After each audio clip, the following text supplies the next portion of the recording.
Welcome to this presentation and discussion of the FAFSA decision on whether a student applicant is dependent or independent, as described by the U.S. Department of Education.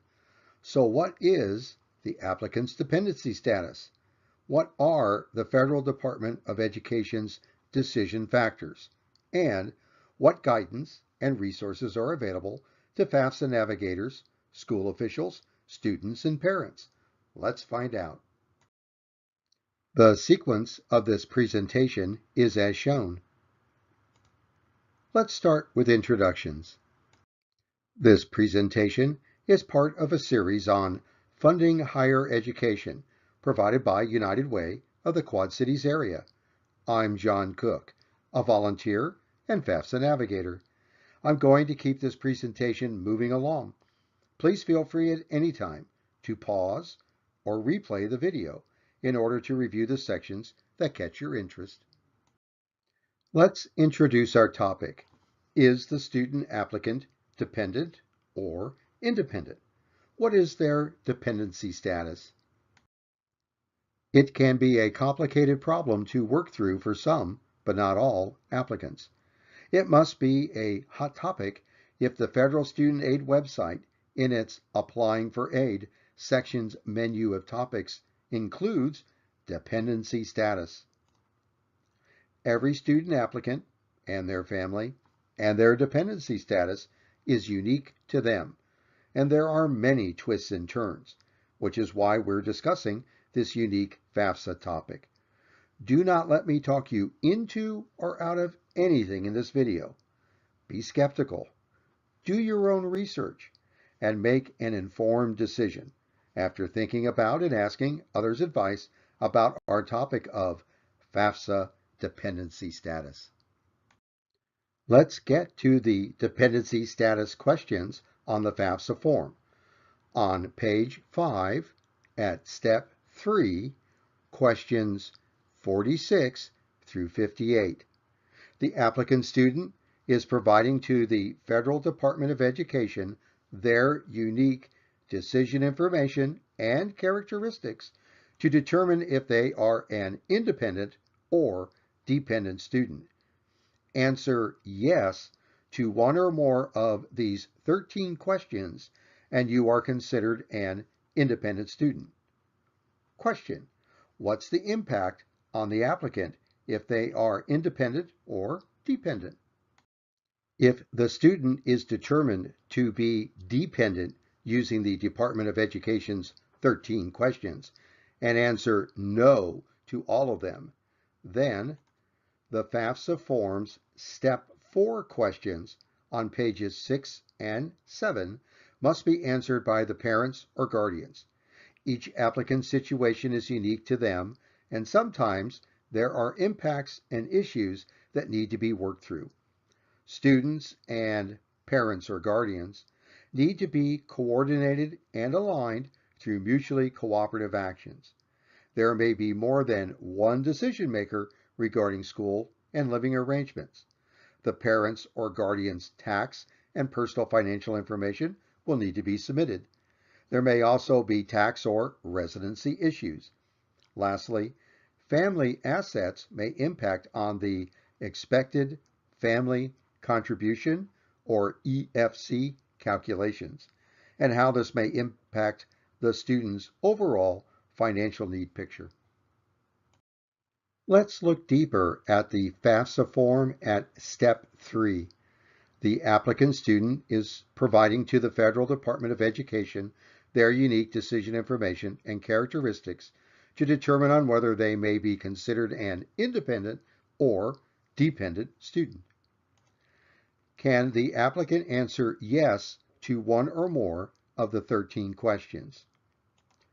Step 3's first question is number 46, which is trying to figure out if the applicant is the age of 24 or older or 23 and younger by using a selected date of January 1st of a specific year, depending on the application's focus school year. Is the applicant married, a graduate student, active duty military, or a veteran? Has dependents? Are the parents deceased? Next, we get into official rulings from courts and agency directors, such as court-ordered emancipated minor, or have a unique court-appointed guardian, or official recognition by a school or agency director. Please do read the questions for yourself. Next up in this section is locating guidance, references, and graphic aids in support of the dependency status questions. We'll break this research into two parts. We'll start with the simple guidance, but have to add some cautionary notes, and then more complete guidance and where it is buried or located.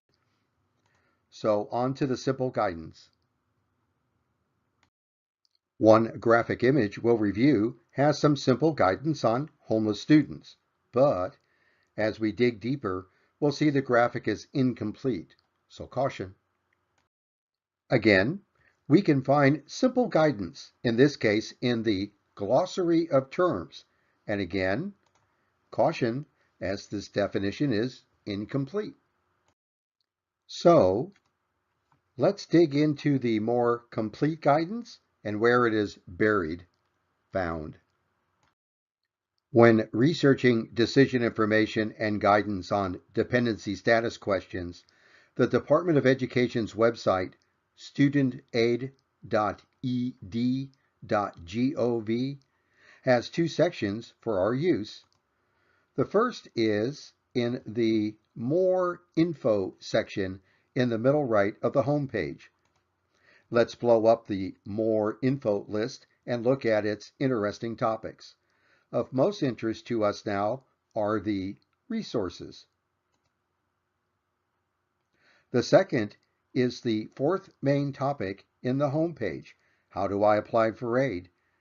These are the two sections we'll be using for our research and use at studentaid.ed.gov. Let's explore what we have available to us, starting with resources. When we click on the word resources, we jump to the resources webpage. We have a list of resource sections, and let's blow up the list. We can find our resources for dependency status questions in the second major section on FAFSA information. One resource we may use is a booklet of detailed instructions entitled Completing the FAFSA Form. Click on the PDF button and you get a 65-page PDF file with detailed instructions for your use focused on filling out the FAFSA application.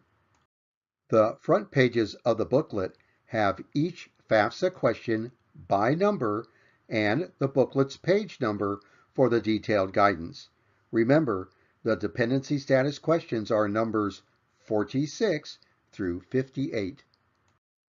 You may read for yourself or guide your clients to the exact official requirements needed to meet the Department of Education's decision information criteria to make a dependency status determination. Also in the resources list within the FAFSA information section, you'll find dependency status resources such as images, videos, and fact sheets to download and use. One image is a decision tree graphic to work through the 13 questions. The other image is a decision tree graphic to work through the question, who's my parent when I fill out my FAFSA? You may download a video to guide you or a client through the dependency status questions. Here is a screenshot of the fact sheet or handout on the 13 questions for your and your client's use. The good news is that all of these resources focus directly on filling out the FAFSA and its 13 questions. Now let's look at an additional resource to describe the reasoning and actions to take to figure out the intent of the Federal Department of Education's decision-making process. This is the second section of student aid.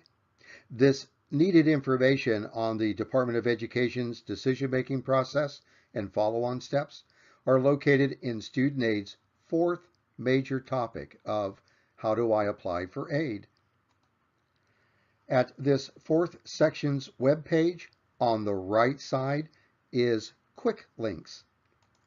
The fourth link is on our dependency status subsection. Click on this link and you have an entire web page dedicated to explaining the decision process and steps an applicant may take to seek information and referrals. Let's read together some of the valuable guidance at this student aid section.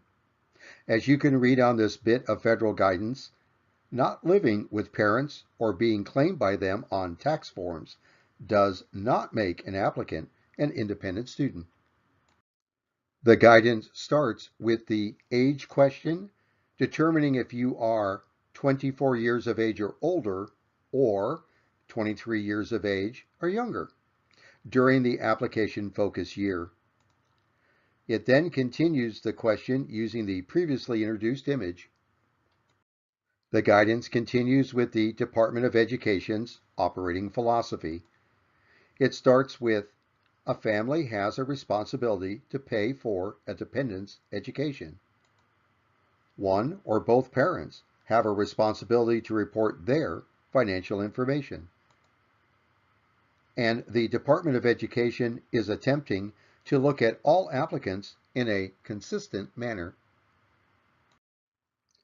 This sample illustrates the need for recognized competent authority to declare an underage student as independent, such as a court, school official, or in this sample, a homeless student, a director of a homeless shelter. And of course, there are asterisks to show that there is even more guidance about a homeless student. We're in deep, but this is useful guidance. If you do not have an officially recognized determination that you are homeless and emancipated, answer no to the FAFSA questions, and then contact your financial aid office to explain your situation. You may still be able to get the financial aid counselor to recognize you as a homeless student. Key takeaway here is to contact the target school's financial aid counselors. There is also guidance for the situation of, what if my parents aren't going to help me pay for college and refuse to provide information on my FAFSA form? The guidance describes the consequences.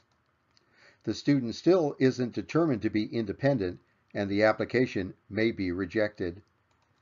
Because of this, the only financial aid available may be only unsubsidized loans, and there are more detailed instructions to continue the application process. The guidance continues for the special circumstance of when the student has no contact with the parents. Again, the advice is to contact the target school's financial aid counselors. And the guidance continues on what to do next when there is this special circumstance. A quick review of the special circumstance guidance is as shown. Again, the advice is to contact the target school's financial aid counselors. I'm sensing a pattern here. Be prepared to provide more substantiating information and documents, and the final determination will be made by the school's financial aid offices. So the final decision makers are the target school's financial aid counselors. Interesting. This slide is to illustrate that there is a wealth of guidance on various family situations. This example is the use of the image on the decision tree on which parent to use if there is a divorce or other special circumstances regarding separated parents. Please do your own research in the Student Aid website on dependency status. So, what is the FAFSA Navigator's role in all of this? When they are asked about the dependency status questions, My first desire is to start out with a joke. Want to see my imitation of a duck? Yes, I'm attempting to duck the question, as a much more professional set of answers could be, it's not the navigator's dependency question to answer. I'd play tennis and keep the ball in the other person's court. And lastly, I'd encourage them in their next steps: reflection, research, and referrals. As a research team, navigate them to the forms, worksheets, handouts, graphics, videos, and images for them to work through the guidance and resources. Navigate them to the online guidance at the FAFSA application itself. Dig into the written guidance, and please do navigate them to the Student Aid's website for resources and dependency status guidance. Probably the most important guidance is what the Department of Education team has already been writing multiple times. Contact the target school's financial aid counselors. One of the key services we may be providing is research for the target school's websites and their contact information to the financial aid offices and counselors. Enable the applicants to make a connection to the students' and parents' new best friends, their target school's financial aid counselors. When it comes to complex, unique circumstances and answers, such as for dependency status issues, the FAFSA applicants don't want a FAFSA navigator's answer. They want their target school's financial aid counselor's answers. Help them to make the connections and referrals. Time to wrap up this presentation. We've covered a lot of territory in this dependency status decision. Thank you for hanging in there. The last reminder is for everyone to get into the Student Aid website in Resources and the Dependency Status Guidance section, and then become familiar with that guidance for yourself and the clients that you may be assisting. Displayed here are the references and referrals used in this presentation. Displayed here are some notes for you to read, plus my email address if you have questions or have a suggestion to improve this presentation. Thank you for your time and kind attention. As a United Way FAFSA navigator, it has been my pleasure to provide to you this presentation on dependency status. A FAFSA decision. Is a student dependent or independent?